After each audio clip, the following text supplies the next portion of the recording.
Programme में आपको खुशामदीद कहते हैं। मैं असदुल्ला खान हूँ। आज के प्रोग्राम में हमें 3-4 अहम चीज़ों पर बात करनी है। एक तो मुत्तहिदा अपोजिशन ने पार्लिमानी कौमी सलामती कमेटी की जो इन कैमरा ब्रीफिंग है उसका बॉयकॉट कर दिया, और बॉयकॉट करने की जो वजह समझ आती है वो शाहिद खाकान अब्बासी साहब ने जो कहा कि मोहित यूसुफ साहब अभी 2 साल हुए इनको पाकिस्तान आए, हम इनसे ब्रीफिंग लेंगे। क्या ये जवाज़ है बॉयकॉट करने का? वजूहात क्या कुछ और भी हैं? एक तो हमें इस पर बात करनी है। दूसरा, ईवीएम का बड़ा चर्चा चल रहा है, कोई फंड्स मांगे गए, इसको फवाद चौधरी साहब ने मशरूत कर दिया कि अगर ईवीएम से इलेक्शन कराएंगे आप इलेक्शन कमीशन तो फिर हम आपको फंड जारी करेंगे, अदरवाइज आपको फंड्स नहीं दिए जा सकते। लेकिन क्या कानून में कदगन है कि एग्जेक्टिव को हर हाल में सपोर्ट करना है, इलेक्शन कमीशन पाकिस्तान को असिस्ट करना है, उसको सपोर्ट करना है? कानून क्या कहता है, इस पर भी गुफ्तगू करनी है। और फिर इसका एक इंपॉर्टेंट पहलू ये भी है कि पंजाब ने जो बल्दियाती इंतखाबात का तरमीमी बिल पास किया है उसमें ईवीएम से के जरिए से जो बल्दियाती इंतखाबात हैं वो कराने का कहा गया है, और दूसरी तरफ कहा जाता है कि बल्दियाती इंतखाबात 3 महीने के बाद होने हैं। अब 3 महीने के अंदर अंदर क्या ईवीएम के जरिए से बल्दियाती इंतखाबात होना मुमकिन है? क्या ये काबिल अमल है जो डिमांड कर रही है पंजाब हुकूमत? इस पर भी गुफ्तगू करेंगे। एक शौकत तरीन साहब जो हैं वो कह रहे हैं कि बिल्कुल घबराने की बात नहीं, इकॉनमी ठीक चल रही है नहीं चल रही है, ये हमारा मौजू है आज का। फिर आगा सराज दुरानी साहब, आप जानते हैं कि उनको भी जो 2 माह से रुपोश था जिन्होंने उनको सरेंडर करना पड़ा है। ये सारे मौजूद आज के प्रोग्राम का हिस्सा हैं, लेकिन आगाज़ में करना चाहूँगा बड़ा सियालकोट में अफसोसनाक वाक़या हुआ है। वहाँ पर तौहीन मज़हब का इल्ज़ाम लगाकर एक गैर मुल्की बाशिंदे को हलाक कर दिया गया, और फिर उसके जिस्म को आग लगा दी गई, और फैसला जो है वो एक बार फिर सड़क पर हुआ। ज़ाहिर है इस पर पंजाब हुकूमत का कंसर्न ये है। हसन खावर साहब ने प्रेस कॉन्फ्रेंस की, उन्होंने कहा कि इस पर ज़ाहिर है फ़र्द वाहिद को ये इख्तियार नहीं दिया जा सकता कि वो खुद फैसला करके किसी की जान ले ले, और इस ज़िम्मन में 50 गिरफ्तारियाँ भी अमल में आ गई हैं, मामले की छानबीन कर रहे हैं और हक़ाइक़ जानने की कोशिश कर रहे हैं। बहरहाल ये सियालकोट में एक वाक़या पेश आया है, और ये अपनी नौइयत का पहला वाक़या नहीं है। इस तरह के कई वाक़यात हमें लाहौर की मुख्तलिफ़ कॉलोनीज़ में जिनका अक़लियतों के साथ ताल्लुक़ है या अक़लियत के साथ ताल्लुक़ न भी हो, बाचा खान यूनिवर्सिटी में एक नौजवान के साथ इस तरह का वाक़या पेश आया। तो तौहीन मज़हब के इल्ज़ाम में सड़क के ऊपर अदालत लगाकर किसी को की जान ले लेना, इसके कई वाक़यात पहले भी हो चुके हैं। सवाल यह है कि हमने इसकी रोकथाम के लिए क्या किया। हम कोशिश करेंगे पंजाब हुकूमत का मौक़िफ़ इस पर लें। अभी प्रोग्राम में हसन खावर साहब का या किसी और जो भी इस पर मौक़िफ़ दे सकें, हम कोशिश करते हैं उनका मौक़िफ़ लें ताकि जान सकें कि अब तक सुबह 11 बजे का अगर ये वाक़या है तो अब तक कार्रवाई क्या हुई है, पेशरफ्त क्या हो चुकी है इसमें। लेकिन मैं आगाज़ में औरिया साहब, आप कैसे देखते हैं इस वाक़े को जिसमें एक मरतबा फिर सड़क के ऊपर अदालत लगाई गई है सियालकोट में जो हुआ? देखिए, बहुत ही गलत है और ये बिल्कुल नहीं होना चाहिए। एक अरसे से एक रवैया जो है बनता चला जा रहा है, और इसमें दोनों तरफ का कसूर है। एक तो कसूर हुकूमतों का है कि उन्होंने उन ऐसे केसेस के बारे में वो रवैया रखा जो कि मगरब का रवैया था, और जो मगरब चाहता था कि इस तरह का रवैया रखा जाए, और दूसरा जो है कि लोगों ने उसके ऊपर रिएक्ट किया। कोई भी हुकूमत जो अपने अवाम के किसी मामलात के हिसाब से सेंसिटिव ना होती, उसके मुल्क में यही पैदा होता है, यही हालात पैदा होते हैं। बिल्कुल मुझे 1857 की वो याद आ रहा है, म्यूटनी रिपोर्ट। उसमें गदर की रिपोर्ट के अंदर वो कहते ये हैं कि उसके अंदर जो है अपना उसकी छावनी जो है मेरठ की, उसके अंदर अफवाह फैल गई कि जो कारतूस आए हैं ये दांत से खोलने पड़ते हैं, इसमें सुअर की और गाय की चर्बी है। और कोई बंदा नहीं था बताने वाला, क्योंकि लोकल बंदा कोई था ही नहीं, सारे गोरे थे। गोरा कहता था नहीं है, वो कहता है, इसमें वो बगावत शुरू हो गई। अब देखिए श्रीलंका के बंदे को लगाना, और फिर खासतौर पर सेंसिटिव। अभी मैं देख रहा था उसका बेसिकली सुपरवाइजर, उसका पहले से झगड़ा चल रहा था वहां पर, और सुपरवाइजर जो है वो कुछ और मामला भी थे वहां पे, कहा है जी हाँ, काम ज्यादा लेने पर या कुछ इस तरह के मामलात पर भी एक वहां पर एक तनाव मौजूद था बुनियादी तौर पर। इस वाक़े से पहले एक तनाव, देखे ना, दो चीजें बहुत अहम हैं। एक तो रसूल अकरम सल्लल्लाहु अलैहि वसल्लम ने फरमाया कि आग से जलाना, सिर्फ अजाब देना अल्लाह का है।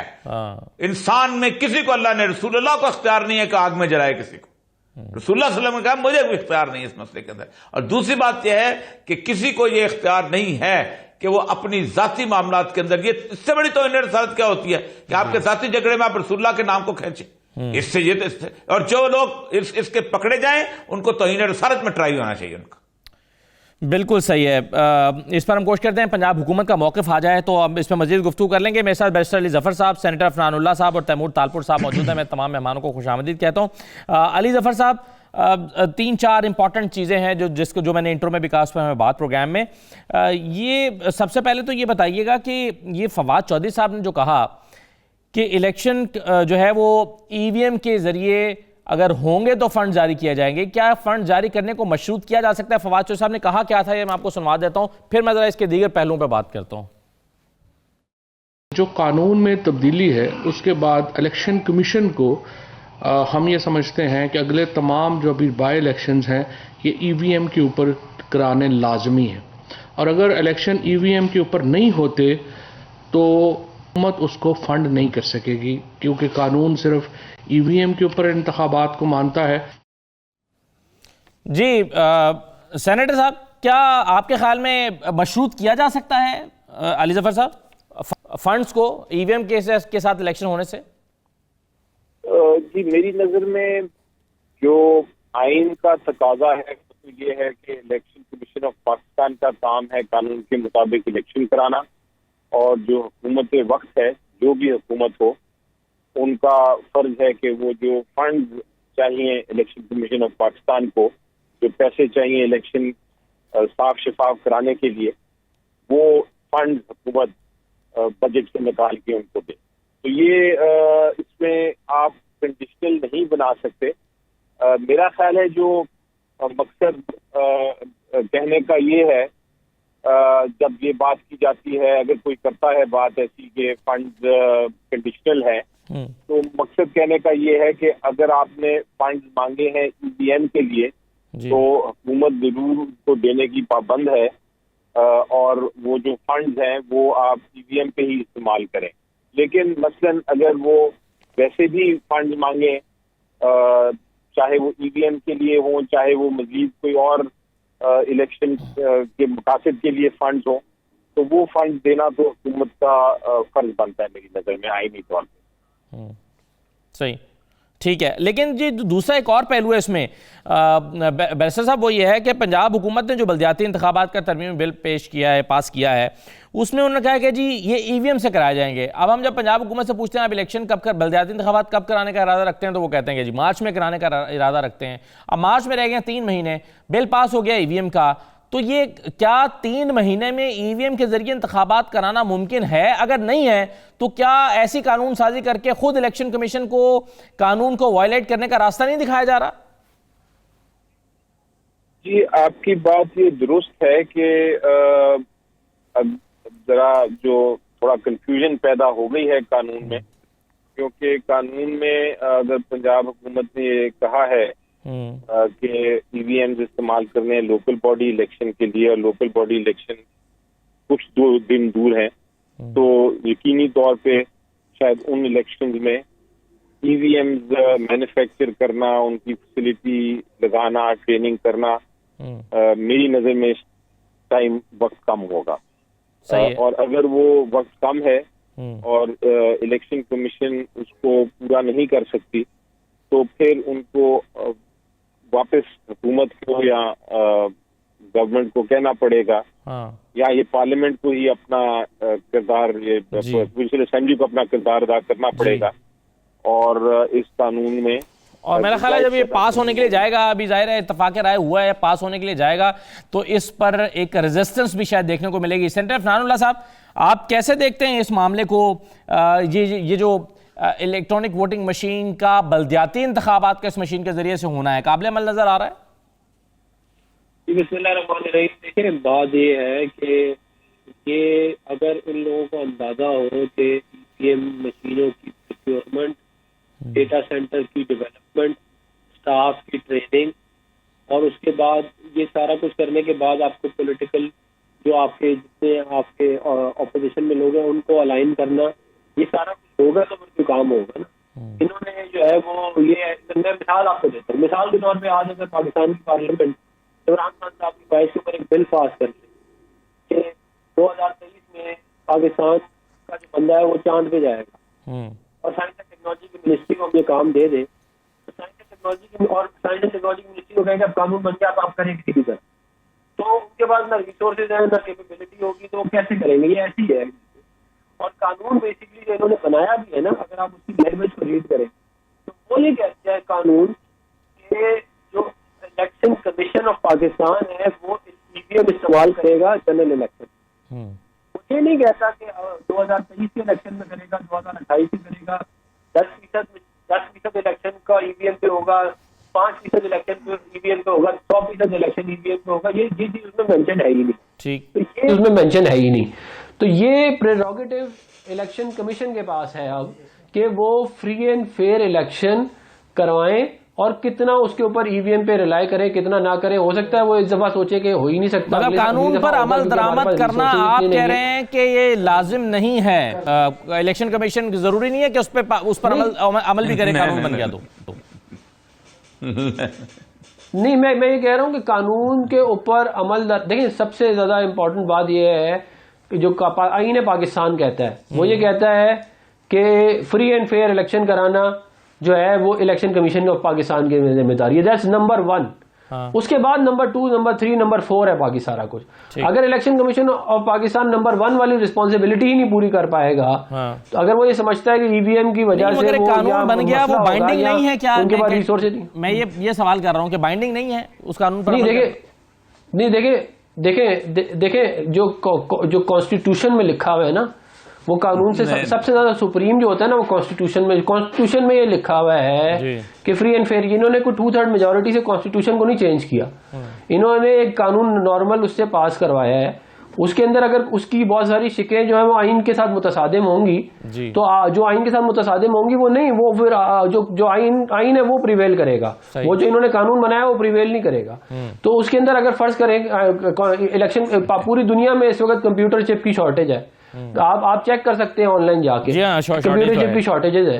तो ये अगर वो प्रोक्योर ही नहीं कर सकते कंप्यूटर चिप्स, अगर आप ट्रेन ही नहीं कर सकते, तो आप यही तो हम इनको बात समझाते रहे कि कोई आप इसका तरीका ये होता कि आप 5%, 2% ईवीएम लगा के पहले आप कराते इलेक्शन, और शहरों में कराते, ताकि क्योंकि लोग देहातों में तो लोग नॉर्मल ठप्पा लगाने का भी मसला होता है। ठीक है, तो ये इन्होंने जाके क्या कहते हैं, कानून बगैर सोचे समझे बना दिया। ठीक है, अब उसके ऊपर जो है वो इस वाली बात, एक बात से तो इत्तेफाक हो रही है, साहब नहीं कर रहे, मैं उन पे बाद में आता हूँ, लेकिन तैमूर तालपुर साहब, आपका तो बलदियाती इंतखाबात के हद तक तो आपका ये मसला ही नहीं है, आपने तो और तरह का बिल पास कर लिया है और उस पर और तरह का तूफान उठा हुआ है ऑपोजिशन की जमातों से, जिसमें आप कहते हैं कि जी मेयर और डिप्टी मेयर का इंतखाब जो है खुफिया राय शुमारी से होगा। तो आपके तो इशूज ही और है ना, आपका तो ये इशू ही नहीं है ईवीएम वाला सिंध में। बिस्मिल्लाहिर्रहमानिर्रहीम। जी, जो ईवीएम का इशू है, बल्कि ईआरएम कहना चाहिए, इलेक्ट्रॉनिक रिगिंग मशीन का, वो ये है कि इसको तो पूरा मुल्क मानने को तैयार नहीं है। ईवीएम पे आपकी जॉइंट अपोजिशन ने कह दिया कि हमें ये कबूल नहीं है, ईवीएम पे आपकी अवाम ने कह दिया हमें कबूल नहीं है, आपकी सारी अपोजिशन पार्टी के साथ साथ आपका जो मेन इदारा है जिसका जिम्मेदारी है जिसकी इलेक्शन फेयर एंड फ्री कराना, उन्होंने कह दिया कि हम इसको रिजेक्ट करते हैं। ईवीएम वो मशीन है जो कि आपके मुल्क, दुनिया के 5% मुल्कों में भी नहीं है, तो आप फिर भी बज़िद हैं कि आप, मगर कानून साजी हो गई ना सर। अब सवाल ये पैदा होता है, जब कानून साजी हो गई तो क्या करेगा इलेक्शन कमीशन? वो तो उसने तो अमल दरामद करना है उस पर। ये तो मैं आपको बताऊं, कभी आना ही नहीं है। हमारे पास इतने पैसे नहीं है कि हम अपनी आवाम को खिला पिला सके, लोग खुदकुशी को करके मर रहे हैं। आपको ये पता है कि पाकिस्तान के जो 50% देहात है, चाहे सिंध हो चाहे पंजाब हो, खसूसन केपी की और बलूचिस्तान, 50% से ज्यादा में बिजली ही नहीं है। तो आप वहाँ ईवीएम की मशीनें भी लगाएंगे, आप वहाँ बिजली की तारें लेके जाएंगे, या आप सोलर प्लेट्स लगाएंगे, या फिर जनरेटर लगाएंगे। तो ये बातें कर रहे हैं, ये इनके ख्वाब है जो कभी पूरे हो नहीं सकते, क्योंकि ये हकीकत से बड़ा मुमकिन नहीं होती। इनकी जो सोच है और उनकी जो बात है, वो अवाम ने 3-3.5 साल के दौर में सारा देख लिया। हाँ, सिंध हुकूमत में हमने कानून साजी की है, डेमोक्रेटिक तरीका है कानून साजी करने का। अगर हम समझते हैं कि हम बेहतरी ला सकते हैं, अगर हम समझते हैं बेहतर इलेक्शन हो सकते हैं, तो हम वो कानून साजी कर रहे हैं, वो कानून कर रहे हैं। और तरीकेकार ये है, आपकी जहाँ पे मेजोरिटी होती है वहीं पे जो है उसका कहना माना जाता है। This is democracy. सही है। जो और ये साहब, ये बाइंडिंग है या नहीं है, एक नुक्ता जो इम्पोर्टेंट है सबसे। जी देखिए, पहली बात तो यह है कि इलेक्शन कमीशन जो है वो कानून बनाने का इख्तियार नहीं रखता। वो अगर इसको अच्छा नहीं लगता तो असेंबली का कहेगा कि इस कानून को बदल दे। कानून आखिर फिर असेंबली ने बनना है, लेकिन जब तक वो कानून मौजूद है उसके ऊपर उसका अमल करना पड़ेगा। दूसरी बात यह है कि आइन के मुताबिक आइन की इंटरप्रिटेशन भी इलेक्शन कमीशन का इख्तियार नहीं, सुप्रीम कोर्ट का इख्तियार है।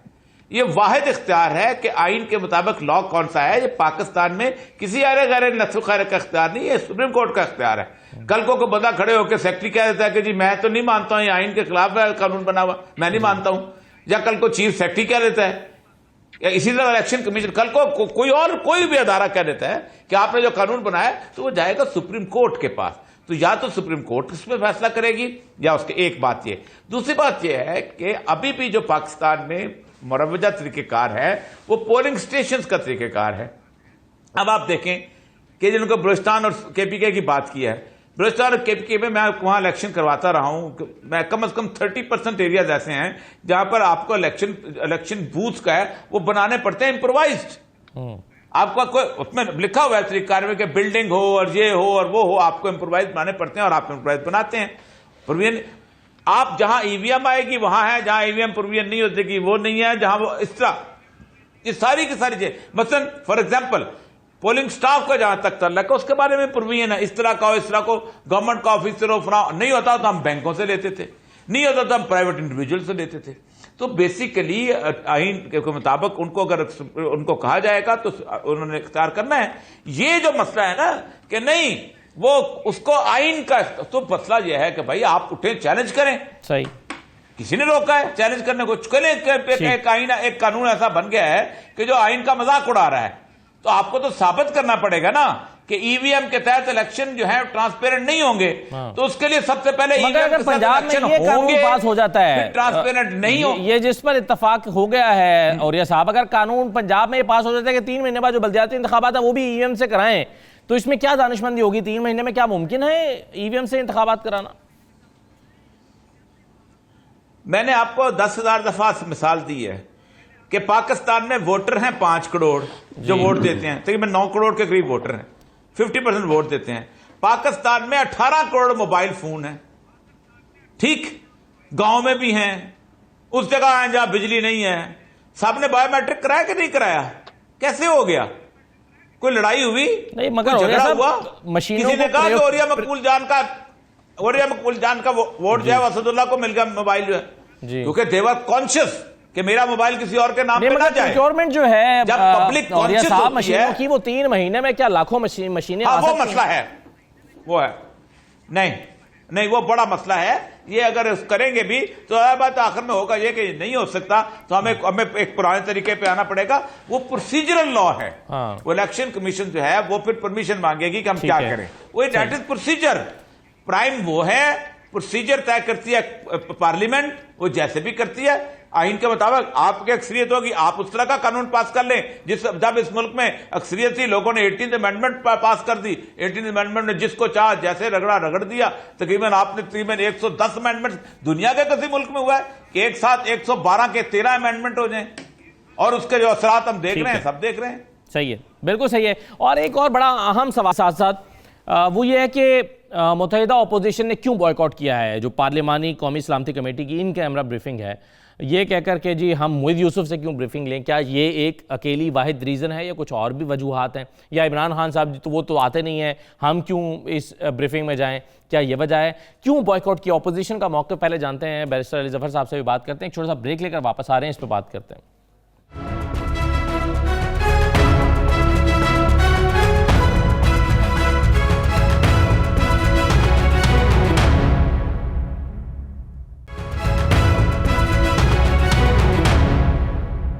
दोबारा आपको खुशामदीद कहते हैं। ऑपोजिशन ने बॉयकॉट कर दिया जी, वो कहते हैं कि जी जो इन कैमरा ब्रीफिंग है पार्लिमानी कौमी सलामती कमेटी की, उसमें शिरकत नहीं करेंगे, ये ब्रीफिंग नहीं लेंगे। शायद खाकान अब्बासी साहब ने क्या कहा है, जरा पहले ये सुन लीजिए।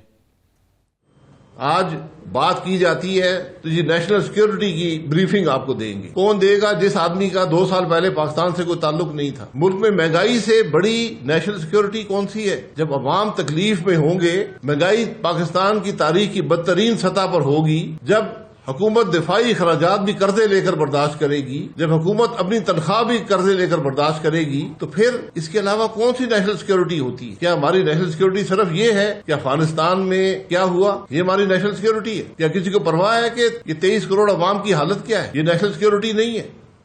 अफनानुल्लाह साहब, क्या मोईद यूसुफ से ब्रीफिंग लेने पर एतराज है?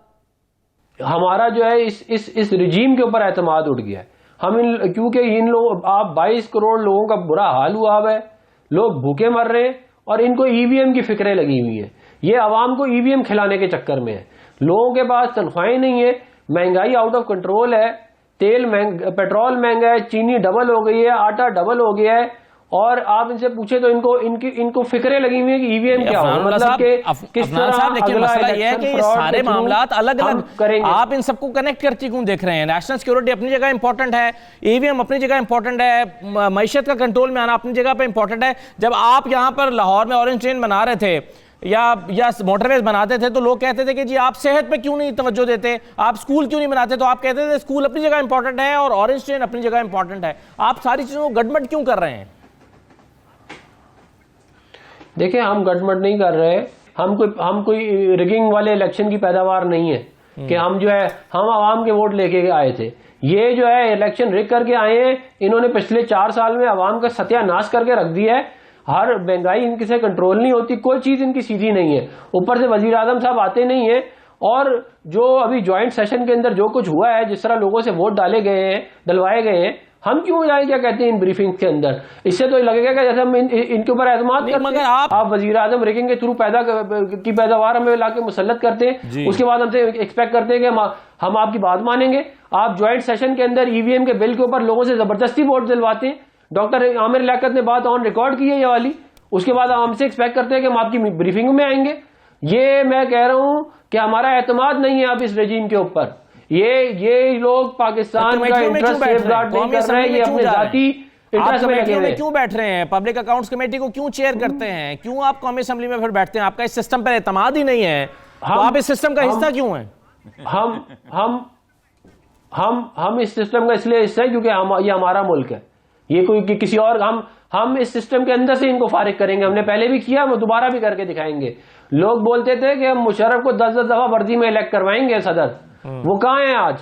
तो ये जो बाकी सारे ख्वाब देख के बैठे हुए हैं ना, 10-10 साल 50-50 साल 5-5 साल हुक्मरानी के, उनके सबके ख्वाब जो है चिकनाचूर करने के लिए हम उधर जाते हैं। चलें अली जफर साहब, ये मैं तो लोग आपने इंपोर्ट किए हैं, यहाँ पर आपको क्या अंदर से अपनी पार्टी से लोग नहीं मिले, आप इंपोर्ट करके इस तरह के इल्जामात हैं, इसलिए वो ब्रीफिंग नहीं लेंगे जी सिक्योरिटी और नेशनल सिक्योरिटी की, और वो कहते हैं जी इससे बड़े इशू हैं, भूख इससे बड़ा मसला है, बेरोजगारी इससे बड़ा मसला है, हम इस सिस्टम को नहीं मानते। अली जफर साहब जी देखिए, बहुत सारी बातें हुई, मैं सुनता रहा। इस आपके सवाल का जवाब देने से पहले मैं ईवीएम पे जरा एक बना दूं, आपको बता दूं। कहा गया है कुछ लोगों की तरफ से कि जो पार्लियामेंट का कानून बनाया जाए उसको मानना जरूरी नहीं है इलेक्शन कमीशन ऑफ पाकिस्तान को। ऐसी बात नहीं है। जब तक कानून कायम है, जब तक उसको सुप्रीम कोर्ट या पार्लियामेंट खुद कलअदम करार नहीं देती या पार्लियामेंट उसको रिपील नहीं करती, इलेक्शन कमीशन ऑफ पाकिस्तान ने हर मुमकिन कोशिश करनी है और वो करेंगे भी, और उनकी जिम्मेदारी भी है कि वो उस कानून पूरा करें, उसमें जो शिकें हैं उनको इम्प्लीमेंट करें। ठीक, तो ये तो हो गया ईवीएम के बारे में जो कानूनी पॉइंट था। अब आपका जो सेकंड पॉइंट है उसका जवाब मैं कुछ इतना देना चाहूंगा कि मुझे कई बार बड़ा अफसोस होता है ऑपोजिशन पे। जी, ऑपोजिशन का काम है जरूर तनकीद करे, क्रिटिसाइज करे, लेकिन साथ साथ जब नेशनल इंटरेस्ट है तो वहाँ कम अज कम जो पॉलिटिक्स है, जो सियासत है, उसको साइड पे करना चाहिए और नेशनल इंटरेस्ट, एक सिक्योरिटी इंटरेस्ट है, उसके मामले में उसकी आगाही के लिए, उसकी इंफॉर्मेशन लेने के लिए, उस पर सवालात उठाने के लिए, उस पर इन्वेस्टिगेशन कराने के लिए जरूरी है कि हर बार जब भी सिक्योरिटी के मामला के ऊपर किसी भी ब्रीफिंग हो तो जरूर शिरकत करें। अब ये कहना कि महंगाई है इसलिए हम सिक्योरिटी में नहीं ब्रीफिंग में शामिल होना चाहते, या शक करना किसी के ऊपर कि वो जेन्युइन नहीं है, ये सारी बातें बिल्कुल गलत है। सबसे पहले तो मेरी नजर में मैं नहीं फैसला कर सकता कि कौन पैट्रियोटिक है, पाकिस्तान से मोहब्बत करता है और कौन नहीं करता जी। वो अगर कोई आके अपना काम छोड़ के, सब कुछ छोड़ छड़ा के पाकिस्तान की खातिर हमारी सिक्योरिटी के इन मामला में इन्वॉल्व है और वो बड़ा अच्छा काम कर रहा है, वो ब्रीफिंग देना चाहता है और उसको हुकूमत समझती है कि वो इतना कॉम्पिटेंट है कि वो ब्रीफिंग दे सके, तो मैं कौन होता हूँ या अपोजिशन कौन होती है कि वो उनके क्रेडेंशियल्स या उनकी जो पर्सनल उनकी पैट्रियोटिज्म है उसके ऊपर कोई निशान उठाए। दूसरी बात आपने बिल्कुल दुरुस्त फरमाई कि ये चीजों को मिक्स करने की जो एक तरह से आदत हो रही है कि जब भी कोई बात की जाए, चाहे वो पार्लियामेंट में डिबेट की बात की जाए, चाहे किसी और कानून की बात की जाए, चाहे वो रेप लॉ हो, चाहे वो कोई सोशल लॉ हो, उसके साथ मिला देते हैं कि जी महंगाई बहुत हो गई, हम तो बैठना नहीं चाहते इस हुकूमत के साथ। तो ये जो जिसको आपने मिक्स एंड मैच वाली जो अपोजिशन है, एक चीज जिसका एक दूसरी चीज के साथ कोई कनेक्शन नहीं, उसको आगे ला के बात करना बार बार की महंगाई है इसलिए हम ये नहीं करें, मेरे मुताबिक ये दुरुस्त अपोजिशन नहीं। सही है।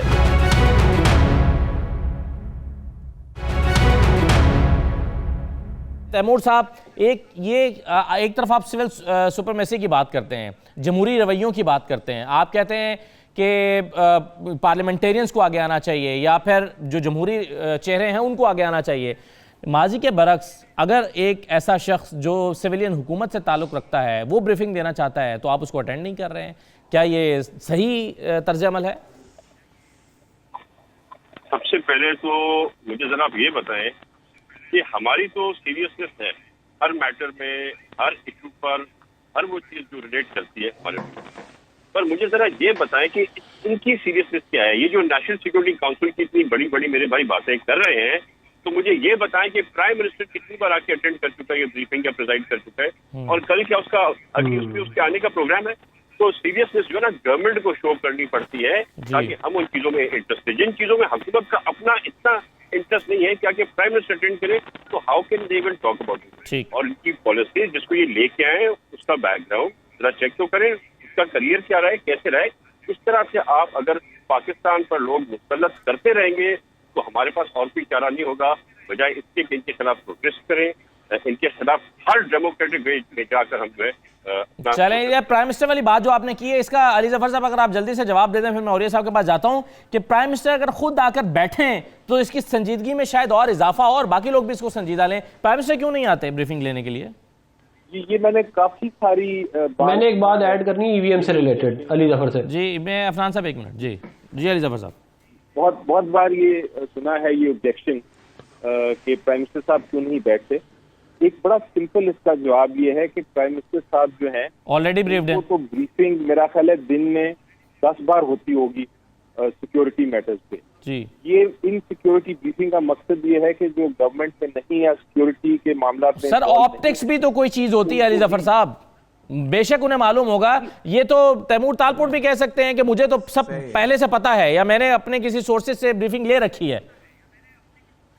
तो अगर वो बात है फिर ना अटेंड करें, वो तो अलग बात है कि अगर आपको पता है वैसे भी और आप नहीं अटेंड करना चाहते वो चीज अलग है, वो मुझे समझ आ जाए। अगर सब ये कहें कि जी हमें जरूरत इसलिए नहीं जो हमें पता है सारा कुछ जी, लेकिन अगर आप ये नहीं क्लेम कर रहे कि आपको पता है और फिर आपको ब्रीफिंग एक दो सिचुएशन हो सकती थी। एक तो गवर्नमेंट इंटरेस्ट ही ना ले और ब्रीफिंग दे ही ना, वो उससे फिर सारे ये करते हैं कि जी वन साइडेड सिक्योरिटी मैटर्स हैं, ये नेशनल इंटरेस्ट है, ऑपोजिशन को एतमाद में नहीं दिया जा रहा। जब ब्रीफिंग देते हैं तो वो कहते हैं कि ऑब्जेक्शन आ जाती हैं कि प्राइम मिनिस्टर साहब क्यों नहीं आ रहे, इसलिए हम नहीं अटेंड करेंगे, या वो तीसरी ऑब्जेक्शन आ जाती है कि वो गैर मुल्की या वो शायद बाहर से इम्पोर्ट किए गए हैं, मुख्तलिफ तरह के हैं। बिल्कुल सही है, ठीक नहीं। तो अब उस ऑब्जेक्शन का तो अब जवाब देना बड़ा मुश्किल हो जाता है। लेकिन हाँ, अगर वो ये कहें कि हमें पता है सारा कुछ, हमें जरूरत नहीं, वो अलग बात है। वो मैं वो तो सही है। और ये साहब आपके ख्याल में ऑपोजिशन क्या हासिल करना चाहती है और क्या रजिस्टर करवाना चाहती है ये ब्रीफिंग अटेंड ना करके, इसका बायकॉट करके ऑपोजिशन क्या एस्टैब्लिश करना चाहती है? देखें, जब बायकॉट करने का इनको कोई फायदा होना था उस दिन तो उन्होंने चले गए अंदर। शहबाज शरीफ साहब को रजा रब्बानी और नायक साहब ने कहा कि देखें अगर हम इस वक्त बायकॉट कर देंगे तो ये टोटल काउंट पे बात चले जाएगी, और जब टोटल काउंट पे बात चल जाएगी तो पीटीआई के पास टोटल काउंट पे मसला नहीं आएगा। अभी तो वो हुआ ये कि उन्होंने किया ये कि उन्होंने कहा नहीं चले, हम तो प्राइम मिनिस्टर ने तकरीर करनी है, हम वहां जाके हंगामा करेंगे। ठीक, उन्होंने हंगामा करना की कोशिश की, शोर शर मचाया। शोर शर मचाने के बाद हुआ ये कि उन्होंने कहा, खड़े होकर कह दिया कि देखें आप अपना काउंट करें, काउंट पूरा नहीं। उन्होंने उस्ताद हैदर साहब ने, और वो काउंट पूरा हो गया। जब वो काउंट पूरा हुआ तो उन्होंने अगले 5 दिन मंजूर करवा लिए और फिर उसके बाद ये बाहर आ गए। अब इनके पास सुप्रीम कोर्ट में जाने की एक कोई वजह ही खत्म हो गई है कि ये जनाब इनकी अददी अक्सरियत पूरी नहीं थी। तो जहां तो इनको जाना नहीं चाहिए था वहां तो ये चले जाते हैं और बिल पास हो जाता है वहां पर, और बिल को मैं तो हैरान नहीं होती है कि यार ये अपोजिशन, या तो मिले हुए अपोजिशन और गवर्नमेंट सारे के सारे के आ जाओ तुम 5-10 मिनट के लिए, हम ये काउंट पूरा कर लेते हैं ताकि सुप्रीम कोर्ट के सामने जाने के काबिल कोई ना रह जाए। और अब जहां जाना चाहिए वहां कहते हैं हम नहीं जाना। यार खुदा के लिए, पाकिस्तान में सच्ची बात यह है कि ना हुकूमत हो रही है ना अपोजिशन हो रही है। सही है। अफनान साहब, आप इसमें कोई पॉइंट ऐड करना चाहते हैं? शायद आप यही बताना चाह रहे हैं कि अभी तक आप सुप्रीम कोर्ट क्यों नहीं लेकर गए इसको? नहीं, मैं एक बात ऐड करना ये चाह रहा था ईवीएम से रिलेटेड। ये मैं ऑन द रिकॉर्ड बात कह रहा हूँ। अली जफर साहब जो है उस पार्लिमानी कमेटी का हिस्सा थे जिसका मैं भी था जब ईवीएम का हम बिल डिस्कस कर रहे थे। उसमें अली जफर साहब बहुत बड़े कानून जो है उसके लॉयर भी हैं और बहुत इनका ज़बरदस्त काम भी है। इन्होंने ऑन द रिकॉर्ड उधर ये बात की कि जो ये कानून है वो ये कहता है कि इलेक्शन कमीशन पाकिस्तान ईवीएम इस्तेमाल करेगा जनरल इलेक्शंस के लिए। ये नहीं कहता कि 2023 के इलेक्शन के लिए करेगा या 2028 के इलेक्शन के लिए करेगा। ये इनके अल्फाज से, मेरे नहीं है, ये इनके अल्फाज से मिनट हुई हुई मीटिंग है। और यही बात हम भी अब करते हैं कि भाई अगर इलेक्शन कमीशन के पाकिस्तान के पास रिसोर्सेज होंगे, अगर उनके पास कैपेसिटी होगी, अगर पाकिस्तान के लोग इस बात को समझते होंगे कि ये सारा काम हो सकता है और ये तो तब तो हो जाएगा ये काम, वरना ये बात अदरीज ही होगा। आप कानून पे अमल अगर ना हो तो ये कानून की वायलेशन नहीं है। कानून पे अमल दरामद नहीं, मैं ये कह रहा हूं कि कानून की वायलेशन इसलिए नहीं होगी क्योंकि इलेक्शन कमीशन तो कहेगा हम कर रहे हैं, वो ये थोड़ी कह रहा है कि हम नहीं कर रहे। लेकिन अगर पूरी दुनिया में कंप्यूटर चिप ही अवेलेबल नहीं है, अगर आपके लोग ही ट्रेन नहीं है, आपके पास लॉजिस्टिक्स नहीं है, डेटा सेंटर नहीं है और टाइम नहीं है, तो ये फिर उतना ही इसकी इंप्लीमेंटेशन होगी जितनी वो कर सकते हैं। ठीक है, 100% इंप्लीमेंटेशन नहीं होगी। ये मैं अली जफर साहब, आपने ये अभी अफनान साहब ने कह दिया कि आपके मीटिंग्स के मिनट्स मौजूद होंगे, उसमें आपने ये कहा था कि जरूरी नहीं है कि 23 में कराया जाए, 28 में भी कराया जा सकता है जब इलेक्शन कमीशन समझे क्या वो कराने के लिए कैपेबल है। क्या ऐसा ही है?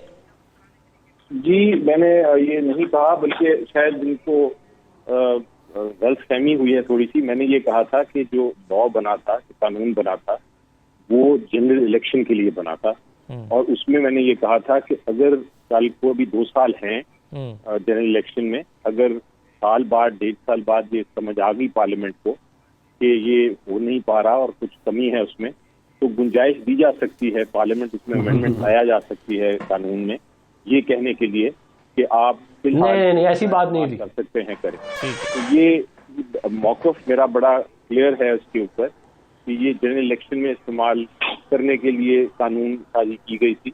और इसको बल्कि अगर ये गौर से पढ़ें कानून को, तो जो कानून उधर पेश हुआ था आपके पार्लियामेंट्री कमेटी में, जब वो पार्लियामेंट ने, जॉइंट पार्लियामेंट ने पास किया है, तो उसमें कुछ तब्दीलियां भी हैं। अगर ये पढ़ लें तो इनको समझ आ जाएगी कि मैं क्या कह रहा हूँ, क्योंकि इम्प्रूवमेंट की गई थी कानून में। वो जो कानून पास हुआ है वो उसके बाद उसमें अमेंडमेंट बाकायदा मूव की थी उसी दिन जिस दिन जॉइंट पार्लियामेंट था, और वो उसको बिल को तब्दील करके थोड़ा सा उसमें मजीद जो ऑब्जेक्शंस थी रिमूव करके। राइट सर, चले मुझे एक छोटा सा ब्रेक लेने दें सर, ब्रेक के बाद वापस। तो आज के शो में सबसे ज़्यादा जो बात हुई है वो महंगाई और महंगाई है, और इससे पहले भी अक्सर शोज़ में सबसे ज़्यादा लफ्ज़ यही इस्तेमाल होता है। और आज मुशीर ख़जाना ने जो प्रेस कॉन्फ्रेंस की है उसमें उन्होंने कहा कि घबराने की कोई बात नहीं है, इकॉनमी बिल्कुल ठीक जा रही है, चीज़ें बेहतर हो रही हैं। क्या उन्होंने कहा है ये मैं वापस आके, ब्रेक से वापस आके आपको दिखाता भी हूँ और इस पर बात भी करते हैं। हमारे साथ रहिए।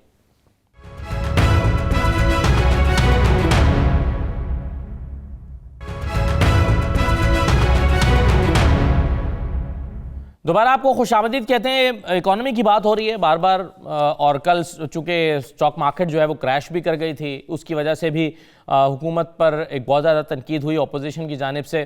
फिर महंगाई का बार बार तस्करा हो रहा है। मुशीर ख़जाना इस बात को मानने के लिए तैयार नहीं है कि इकोनॉमी ख़राब चल रही है। वो कह रहे हैं इकोनॉमी बिल्कुल ठीक है और घबराने की बात नहीं है। सुनिए आज उन्होंने क्या कहा प्रेस कॉन्फ्रेंस में। ये अल्फाज तो हम हर वक्त ही यूज करते हैं कि घबराने की बात नहीं है। हमारा ये है कि जरा थोड़ा सा ड्रामेटिक हो जाता है, एक दिन में 100 पॉइंट नीचे गिर गई है तो हेडलाइंस भी लग गई हमारी, तो हम जरा वो थोड़ा सा जब नेगेटिव हो जाता है तो उसको जरा ज्यादा प्रोजेक्ट कर लेते हैं। अगर आप लोग समझते हैं कि बैड न्यूज सेल्स, लेकिन मैं आम आवाम को यह कहना चाहता हूँ, हमारी इकॉनमी ठीक जा रही है, इकॉनमी ग्रो कर रही है, बिल्कुल एहसास है। हमारा जो निचला तबका है वो प्रेशर में, हम कोशिश कर रहे हैं कि जितनी सब्सिडियां दे सके हम दे दें आपको, लेकिन ये सरा थोड़ा सा सब्र करें और आप देखेंगे इंटरनेशनली ये प्राइसेस नीचे आएंगी। सेनेटर अफनान साहब, ये आपके एतराजात का जवाब है। वो कह रहे हैं थोड़ा सा सब्र करें। सब्र कहाँ चला गया कौम में? थोड़ा सब्र करें, चीजें बेहतर हो जाएंगी। देखिए, ये हुकूमत जो है ना, जब ये आई थी तो इन्होंने कहा था 100 डे प्लान है। 100 दिन में करप्शन खत्म हो जाएगी, मुल्क की इकॉनमी ठीक हो जाएगी और बाहर से दुनिया के लोग आएंगे पाकिस्तान में काम करने के लिए, और जो है वो इस्लामाबाद जो है वो पेरिस बन जाएगा। इस तरह की इन्होंने काफ़ी लंबी चौड़ी कहानियां सुनाई थी। 200 अरब डॉलर आएगी, वो 100 अरब डॉलर हम IMF के मुंह पे मारेंगे और फिर ये हो जाएगा और वो हो जाएगा। चौथा साल शुरू है और अभी भी आप इनकी कहानियां सुन लें कि हालात खराब से खराब तर ही होते गए हैं। आपका GDP ग्रोथ रेट नीचे ही जाता गया है, आपकी इकोनॉमी जो है वो नीचे ही जा रही है, महंगाई जो है वो किसी के कंट्रोल में है ही नहीं। लेकिन अफनान साहब, आप ये तो जानते हैं ना कि इंटरनेशनल मार्केट में चीजें, मतलब फ्रेट रेट्स बहुत ज्यादा बढ़े हैं। कंटेनर जो $3000 में आता था वो अब $16000 में आता है, और फिर हम बहुत सारी चीजें इंपोर्ट करते हैं। तो आप जानते हैं ना कि उसका इम्पैक्ट तो आया ही है बहरहाल महंगाई के ऊपर। देखिए, बात यह है कि इनकी हुकूमत में कोविड था, हमारी हुकूमत में दहशतगर्दी थी, लोड शेडिंग थी। पीपल पार्टी की हुकूमत में पाकिस्तान की तारीख का सबसे बड़ा फ्लड आया था 2010 में। हमारी जब हुकूमत आई तो ना बिजली थी, दहशतगर्दी अपने पीक पे थी, कराची में टारगेट किलिंग रोजाना होती थी, धमाके होते थे रोजाना इस मुल्क में। लोग भूल गए हैं इन बातों को। हमने तो ये रोना धोना नहीं डाला कि धमाके हैं, दहशतगर्दी है, ये है, वो है, फलाना है, तो मुल्क ठीक नहीं हो सकता। उन्हीं हालात में रह के हमने परफॉर्म करके दिखाया, उन्हीं हालात में हमने महंगाई को कंट्रोल किया, उन्हीं हालात में हमने क्या कहते हैं मुल्क के जो है वो मुल्क के अंदर डैम बनाए, मुल्क के अंदर मोटरवेज बनाई, मुल्क के अंदर जो है वो एजुकेशन पे, हेल्थ पे काम किया। इन्होंने कर्जे डबल कर लिए। इन्होंने पीपल पार्टी PMLN के तमाम अदवार में जितने कर्जे लिए गए उससे ज्यादा कर्जे ये ले चुके हैं। चलें अली जफर साहब, अब मसला ये है कि जो इकोनॉमिस्ट हमें अदाद शुमार बताते हैं वो आवाम के लिए नहीं होते। वो अदाद शुमार भी शायद इकोनॉमिस्टों के लिए ही होते हैं, दीगर जो माहिरीन है उन्हीं के लिए होते हैं। आवाम को इसी बात से गरज है कि मैं कितने में अपना राशन खरीद रहा हूँ, ग्रॉसरी में, क्या मेरे पास बाइंग पावर है या नहीं है। और आवाम जो है इससे बहरहाल परेशान है। जो लोग इलेक्शन लड़ते हैं, ग्राउंड पर जाते हैं, वो तो इस बात को जानते हैं। जी, मैं इकोनॉमी की बात आपसे भी करता हूँ। मैं सिर्फ मुझे इल्ज़ाम लगाया इन्होंने कि मैंने झूठ बोला, तो इसको मैं इग्नोर कर देता हूँ कि शायद वो जज्बात में बोल गए और ओपन मीडिया पे इन्होंने कह दिया, लेकिन क्योंकि वो पर्सनल उन्होंने मुझे कहा तो मैं खुद ही अपनी मर्जी से इसको इग्नोर कर सकता हूँ, मैं इसका जवाब नहीं दूंगा। अब आगे इकोनॉमी का मामला। ठीक, इकोनॉमी का सिर्फ मसला ये है कि यकीनी तौर पे तो इस वक्त महंगाई का इशू है, इसको कोई डिनाई नहीं कर सकता, और उसकी वजह भी बहुत बार बताई गई है कि उसका डायरेक्ट रिलेशनशिप है जो कमोडिटीज के प्राइसेस दुनिया भर में हाईएस्ट पॉइंट पे चले गए हैं। अब जो जहां तक मैंने ब्रीफिंग ली है उसमें ये नजर आता है कि कमोडिटी प्राइसेस नीचे जा रहे हैं, पेट्रोल के प्राइसेस नीचे जा रहे हैं। अब अदर देन वो जो आपका ऑयल है जिसको कहते हैं पाम ऑयल, उसके अलावा सारे प्राइसेस गिर रहे हैं। उसका इम्पैक्ट आपको नजर आना शुरू हो जाएगा महीने के अंदर इंशाल्लाह। सही है, लेकिन इसमें एक और मसला मगर ये है, और ये साहब, एक पाकिस्तान में तासुर ये है कि एक दफ़ा एक चीज़ ऊपर चली जाए, यानी पेट्रोल तो चले नीचे आ जाता है, लेकिन पेट्रोल की वजह से जो चीज़ें महंगी होंगी वो वापस नीचे नहीं आएंगी। और जाहिर है उसमें फिर जो हुकूमतों ने कंट्रोल करना होता है वो हुकूमतें भी कंट्रोल नहीं करती, प्राइस कंट्रोल कमेटियाँ भी काम नहीं करती, तो वो जो एक बार इम्पैक्ट आ जाता है महंगाई का वो पूरी तरह से वापस नहीं आता। और ये साहब देखिए पहली बात तो ये है कि ये बिल्कुल गलत है कि पेट्रोल की वजह से कमोडिटी की चीज़ें बढ़ती हैं या पेट्रोल या इंटरनेशनल चीज़ों का इफेक्ट है। जो चीज़ें लोकल प्रोड्यूस होती हैं उस पर कोई इफेक्ट नहीं होता। सिर्फ आप एक मैं मुआवजा कर लें अली जफर साहब, अपने किसी बंदे को भेज के किसी डिप्टी कमिश्नर को कहें कि मांगा मंडी में जो किसान के खेत से टमाटर है वो अगर 5 रुपए का है तो उतना ही टमाटर जो है वो डिफेंस के अंदर 52 रुपए का या 55 रुपए का हो जाता है। ऐसा क्यों होता है? ये बीच में कौन आता है कि जो उसको 55 रुपए पे लेके जाता है? मंडी के अंदर जो टमाटर बिकता है या मंडी के अंदर जो सेब बिकता है, जो आलू बिकता है, सब बिकता है, वो मंडी से आते आते जब गुलबर्ग में या समनाबाद में या बाकी जगह पे, वहां से महंगा क्यों हो जाता है और इतना ज्यादा महंगा क्यों हो जाता है? इफेक्टिवनेस नहीं है, कंट्रोल नहीं है, मिडिल मैन का है। और जैसे इस हुकूमत का मसला नहीं है, ये हर हुकूमत के साथ रहा है।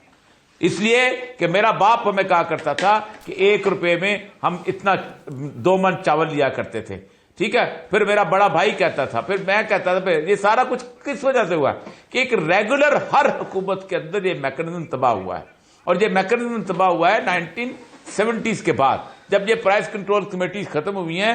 आप देखें, स्टेबिलिटी थी 1947 से लेके 1970 तक।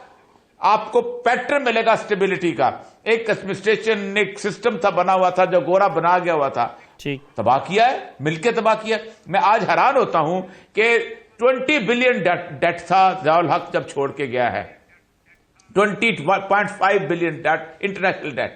लाडले आने शुरू हुए 2018 में 93 अरब डॉलर डेट हुआ, ठीक है। अब 23 अरब डॉलर जो है इन्होंने इजाफा किया उसके अंदर जी। ये बिल्कुल गलत है कि आपने डेट ने पाकिस्तान को जिस वक्त आज से 3 साल पहले, और आज भी मैं इमरान खान का बड़ी दिमाग नहीं देता, 23 सालों ने कहा हम डेट नहीं लेंगे, लेकिन पाकिस्तान को जिस गंदे गड़े के अंदर फेंका है इस कर्जे के, आप सोचेंगे दुनिया में कोई इंस्टीट्यूशन ऐसा नहीं जो कर्जा दे रहा हो और उससे कर्जा लेने वाला ना हो। हमने न लिया, हमने G20 से लिया, हमने OI से लिया, हमने पेरिस क्लब से लिया, हमने एक जगह से लिया, दूसरे को दिया। 17 अरब डॉलर के तो आपने स्कूक बेचे हुए हैं दुनिया के अंदर, और यूरो के बांड बेचे हुए हैं। ये किसने बेचे और क्यों बेचे? और उसके बाद मतलब मुझे ये बताइए, आप चलो बाकी छोड़ दो, 93 अरब डॉलर में आप 93 अरब डॉलर में से मुआशी पॉलिसियां आप कह रहे हैं कि पिछली हुकूमतों से लेकर गलत रही और मुसलसल, और अभी भी चीजें ठीक नहीं है। बहुत शुक्रिया आपका औरिया साहब, बैरिस्टर अली जफर साहब, सेनेटर अफनानुल्लाह साहब, तैमूर तारपुर साहब भी हमारे साथ प्रोग्राम में मौजूद रहे। तमाम मेहमानों का शुक्रिया, इजाज़त दीजिए, अल्लाह हाफिज़।